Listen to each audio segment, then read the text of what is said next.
Hello, this is going to be a really quick video on how to remove the caps off GAN 12 and GAN 13 without damaging your centerpieces. So when people get their cube, they're really excited to try out the adjustment features. They come in here, they rip the cap off, they damage their centerpieces. It happens. So a way to do that without damaging your centerpieces is really, really easy, right? So first I want to show you why you're damaging your centerpieces when you're pulling out pieces. So basically on the center cap, you have these little tiny hooks on two of the corners here and here.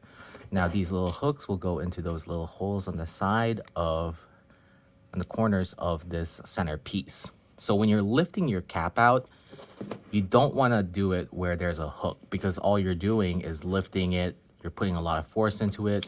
You're going to damage that little slot if you're pulling on a corner with a hook. So to make sure that that doesn't happen is we want to pull from a corner that doesn't have a hook. And it's really easy to figure out which ones those are, because if you look on the corners, you'll kind of see them through the gaps where they kind of slot into. For example, this one, it might be easier to see it on a blue one. For example, this one right here, you see how there's a little blue thing inside of that slot?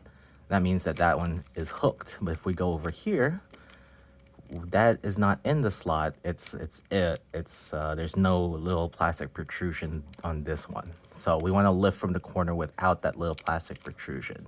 So I'm going to lift it over here instead, and that way we're not damaging the centerpieces once we're lifting it off. Again, just try lift from the one without that little hook, and you should save yourself some centerpieces and some hassle as well. Hope that helps.